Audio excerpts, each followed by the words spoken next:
Hi dear students, you are most welcome for my English classes. This is Vijay Kumar Sharma from Aakash Inter College. Dear students, in previous video, I have taught you about noun class under complex sentence. But today, I am coming back by taking an interesting lesson that is adjective class. Students, आज हम adjective class के विषय में समझेंगे, क्योंकि पिछले video में मैंने नाउन क्लास के विषय में आपको समझाया था। तो सबसे पहले हम समझते हैं कि एडजेक्टिव जो एडजेक्टिव क्लास है, इसको समझने के पहले हमें एडजेक्टिव की परिभाषा भी आनी चाहिए। एडजेक्टिव होता क्या है? What is adjective? Adjective is a word. Adjective एक ऐसा शब्द होता है that qualifies or modifies a noun or pronoun। Adjective एक ऐसा शब्द होता है जो संज्ञा या सर्वनाम की विशेषता बताता है। तो देखिए एडजेक्टिव क्लास के विषय में तो आपको पता है कि क्लास होता क्या है, पिछले वीडियो में भी बताया गया क्लास क्या है। और एडजेक्टिव शब्द जुड़ा हुआ है, तो इसमें जैसे आप लोगों को पता है कि कॉम्प्लेक्स सेंटेंस में एक या एक से अधिक वाक्य आते हैं और उन वाक्यों को मिश्रित वाक्य में बदलना होता है, उनका मिश्रण करना होता है।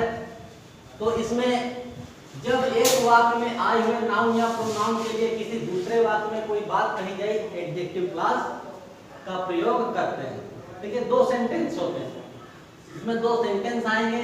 जब एक वाक्य में नाउन या प्रोनाउन के लिए, जैसे हमारा जो प्रिंसिपल क्लास होगा उसमें जो भी नाउन या प्रोनाउन होगी, उस नाउन या प्रोनाउन के लिए दूसरे वाक्य में कोई बात कही जाए, तब हम एडजेक्टिव क्लास का प्रयोग करते हैं। एडजेक्टिव क्लास किसी रिलेटिव प्रोनाउन या रिलेटिव एडवर्ब से प्रारंभ होती है। ये रिलेटिव प्रोनाउन रिलेटिव एडवर्ब क्या होते हैं आपको बताया है कि रिलेटिव प्रोनाउन हमारे है कौन से, जैसे हु है। और दूसरी बात यह है कि एडजेक्टिव क्लॉज में जितने भी संयोजन प्रयोग में होते हैं उनका अर्थ जा से प्रारंभ होता है। जैसे हम पिछले वीडियो में बताए थे, जैसे पिछले वीडियो में नाउन क्लॉज में जैसे हु शब्द आया हुआ है, तो हु शब्द का अर्थ प्रायः का से प्रारंभ होता है। किससे? हु मीन्स क्या होता है कौन, लेकिन इसमें हु शब्द का अर्थ क्या होगा? जो जा से, ये जा प्रधान होता। हुम जिसे, हुम जिसे, हुज जिसका या जिसकी, विच जिसे। विच का प्रयोग हम निर्जीव वस्तु के लिए करते हैं दैट, और दैट का प्रयोग हम निर्जीव सजीव दोनों के लिए करते हैं। That can be used for living beings and non living beings, अर्थात इसका प्रयोग हम सजीव प्राणियों के लिए और निर्जीव प्राणियों के लिए करते हैं।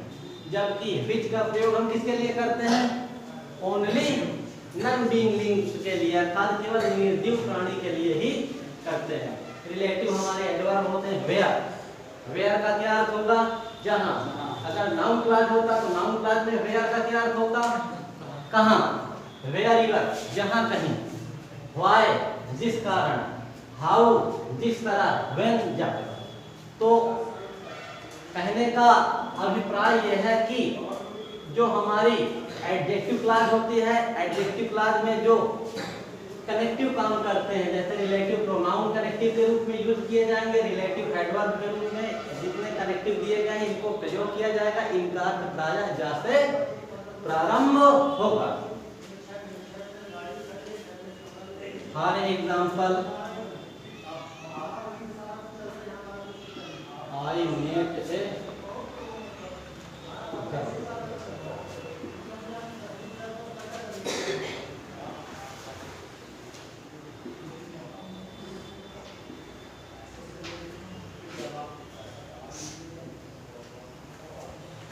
I met a girl, मैं एक लड़की से मिला। हर eyes were blue, उसकी आंखें कैसी थी? नीले थे। अगर देखिए दो कॉम्प्लेक्स सेंटेंस में दो या दो से अधिक सेंटेंस होंगे और उनको मिश्रित किया जाएगा, उनको एक वाक्य बनाया जाएगा, एक सेंटेंस बनाया जाएगा और इनके लिए विविध कंजक्शन के प्रयोग किए जाते हैं। देखिए प्रायः दो वाक्य में पहले कहा क्या गया, जब एक वाक्य में, ध्यान से पढ़िए, ध्यान से समझिए, नहीं कि समझ में नहीं आएगा। जब एक वाक्य में आए हुए नाउन या प्रोनाउन, तो एक वाक्य मतलब एक वाक्य है कि नहीं है, एक वाक्य।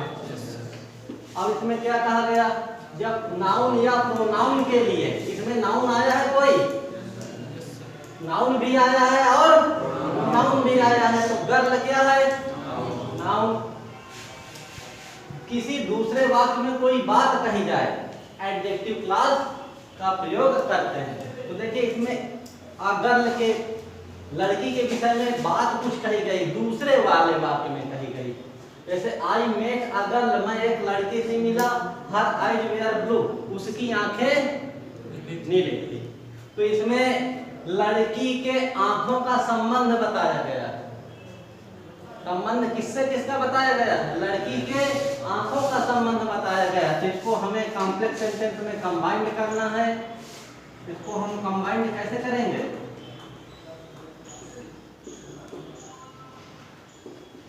इसको हम कंबाइंड करते हैं, I met a girl who, संबंधवाचक हुज, संबंधवाचक शब्द हुज आई।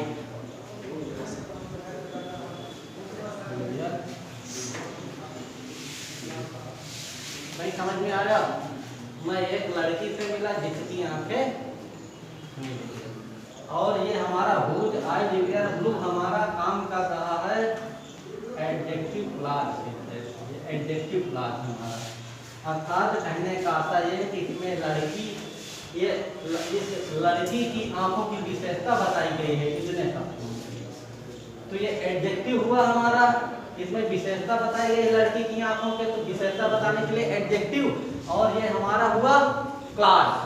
समझ में आया, क्योंकि ये हमारा वाक्य है, क्या है, वाक्य में आइज भी आया हुआ एक प्रकार से, इसमें हमारा सब्जेक्ट भी है, लिंकिंग वर्ब भी है और एडजेक्टिव भी है।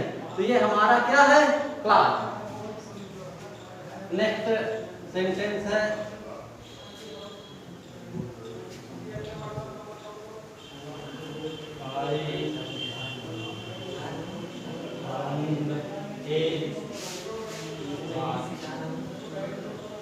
I found a watch.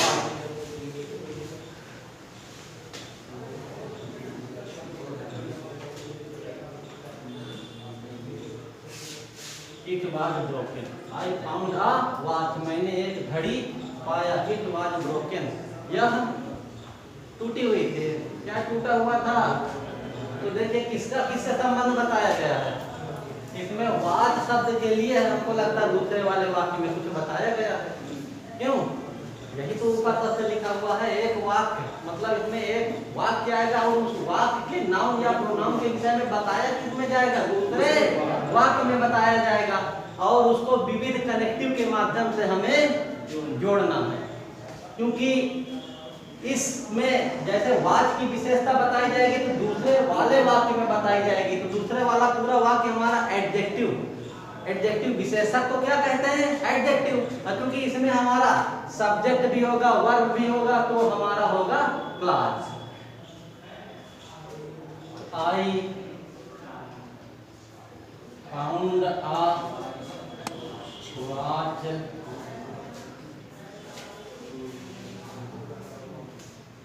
विच, देखिए घड़ी निर्जीव है, क्या है, तो निर्जीव के लिए किसका प्रयोग करेंगे, विच का प्रयोग। विच वाज ब्रोकन, विच माने जो की, कैसी थी घड़ी, कैसी थी, टूटी हुई थी। करने के लिए पीछे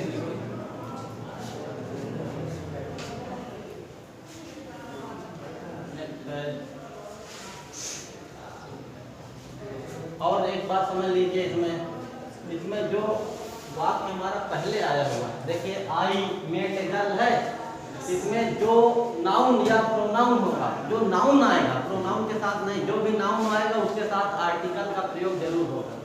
आर्टिकल का प्रयोग जो है मुख्यतः होगा। जैसे आई मेट ए गर्ल, आ क्या है आर्टिकल, किसी में आ आएगा, किसी में एन आएगा और किसी में द आएगा। हाँ, और इसका जो अर्थ होगा जो, क्या होगा, अगर नाउन क्लास में अर्थ होता है का से शुरू होता है उसमें, शायद इसके विषय में कल हम बता भी चुके हैं।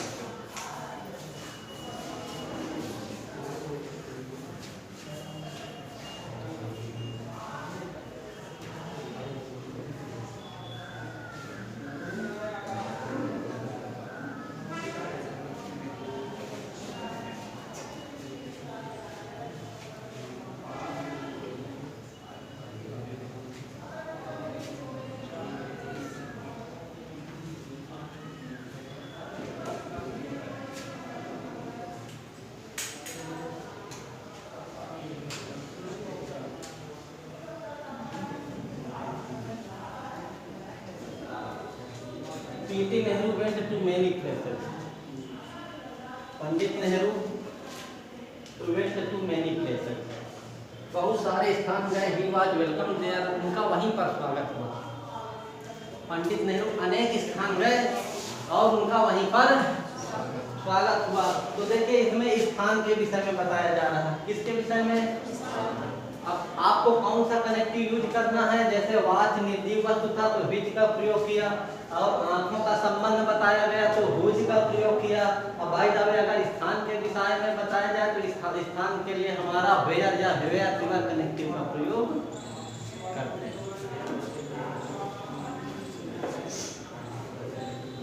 He was welcome. Pandit Nehru went to many places. तो देखिए ही कौन है, पंडित नेहरू कौन है,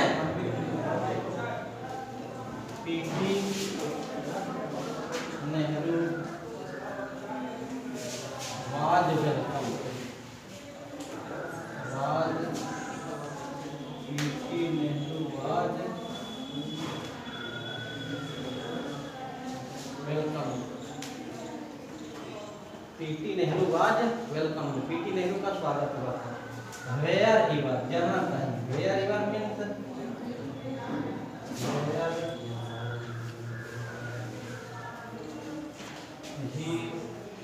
where he was, Pandit Nehru मतलब ही, एक बार हम इनका नाम लिख चुके, एक बार प्रोनाउन से काम कर रहे हैं। ही went, where he was, he went, और कुछ नहीं। पंडित नेहरू was welcome, पंडित नेहरू का स्वागत किया गया। वेयर ही वाज, जहाँ कहीं, वेयर ही वाज मींस जहाँ कहीं, ही वेंट वह गए, मतलब उन सभी जगह पर उनका स्वागत किया गया।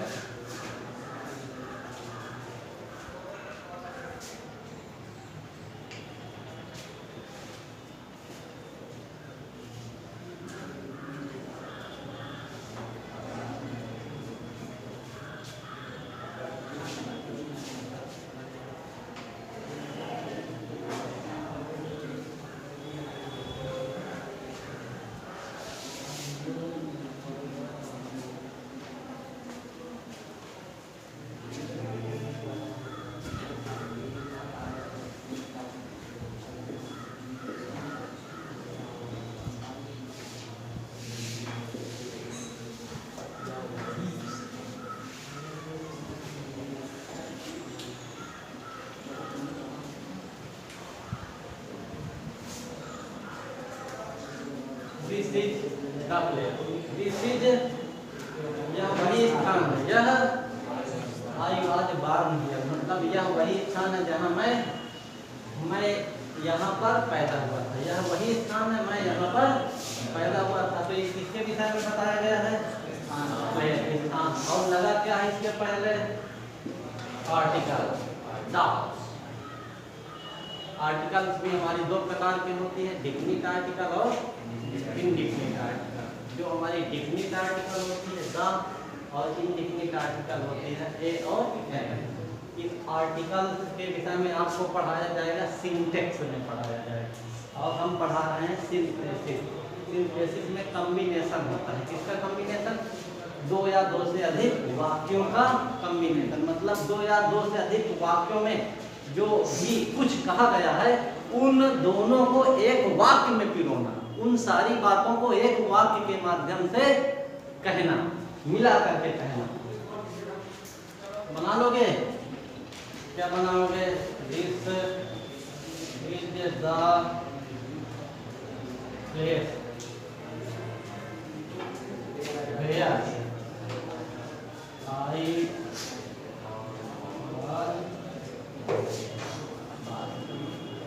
दिस इज द प्लेस, यह वही स्थान है जहां मैं पैदा हुआ। अब हियर लगाने की जरूरत नहीं है।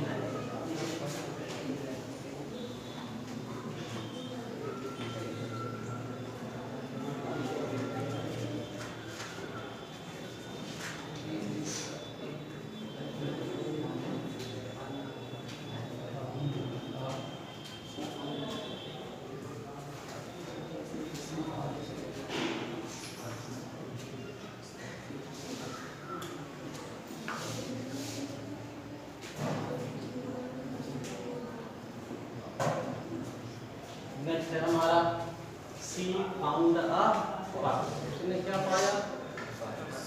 एक पर्स पाया। एक बात ला यह खो गया। देखिए पर्स निर्जीव है, सजीव है। निर्जीव है, इसके लिए हम किसका प्रयोग करेंगे?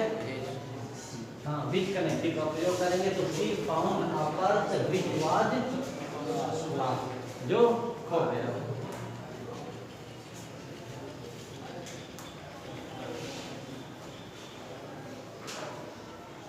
जैसे हम आपको पढ़ा रहे हैं तो अपना बुक जो खोल लिया करो, एडजेक्टिव क्लास, जब उससे रिलेटेड और भी एक्सरसाइज मिल दिए होंगे। जैसे तो हम स्वतः पढ़ा रहे हैं, और भी अगर एक्सरसाइज में कोई भी आपको समझ में नहीं आ रहा है एग्जाम्पल, तो उससे आप पूछ सकते हैं। कोई भी ना समझ में आ रहा हो, जब तुम्हारी एक्सरसाइज में दिया गया है, बुक तुम्हारे पास में, पूछो जरा कोई भी।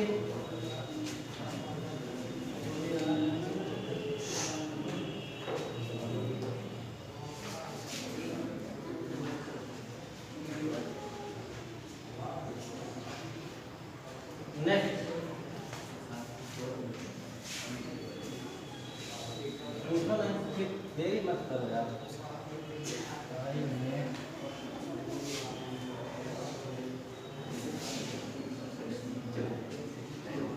A man speaks truth.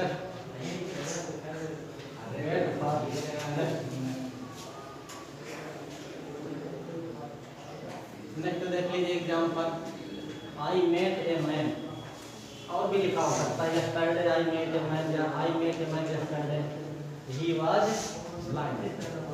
I met a man, मैं एक आदमी से मिला। ही वाज ब्लाइंड, वह अंधा था। I met a man who was blind. नहीं समझ में आया क्या?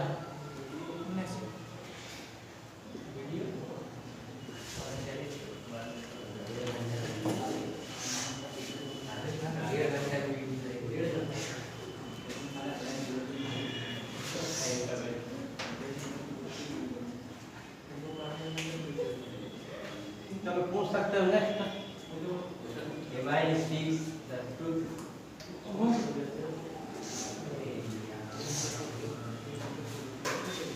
A man speaks.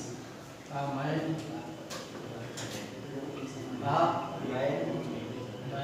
speaks. Speaks. speaks The truth. the truth। Yes, sir. Everybody loves it.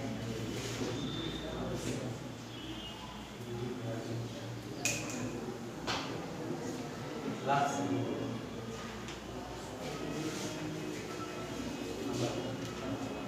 देखिए a man speaks the truth, a man मनुष्य स्पीक्स द ट्रूथ, सत्य बोलता है, एवरीबॉडी लव्स हिम, सभी उससे प्रेम करते हैं।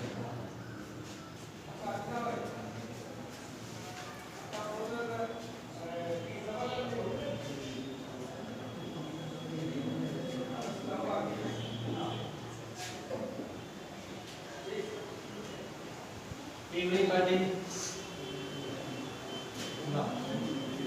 देखिए बताइए अ मैन इसमें कौन था दूसरे वाले वाक्य में? A man speaks the truth, एक आदमी सत्य बोलता है, एवरीबॉडी लव्स हिम, सभी उसे पसंद करते हैं। तो हिम अ मैन एक है कि अलग अलग व्यक्ति?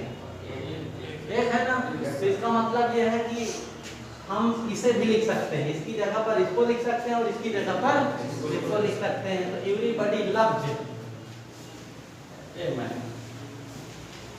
समझ में आया? एवरीबॉडी लव्स ए मैन, क्योंकि वो बात इसमें कही गई कि जब एक वाक्य में आए हुए नाउन या प्रोनाउन, तो इसमें क्या आना चाहिए? पहले वाक्य में नाउन आना चाहिए। अब इस नाउन के विषय में दूसरे वाले वाक्य में बताया जाएगा। तो everybody loves a man who, इसके लिए इसका रिलेटिव प्रोनाउन हु है, हु स्पीक्स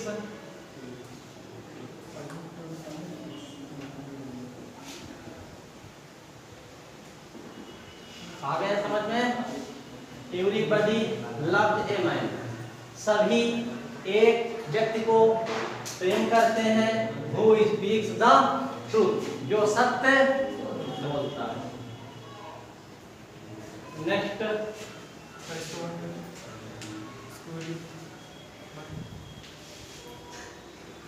क्या हो गया? अरे सर बंद कर दो। क्या है?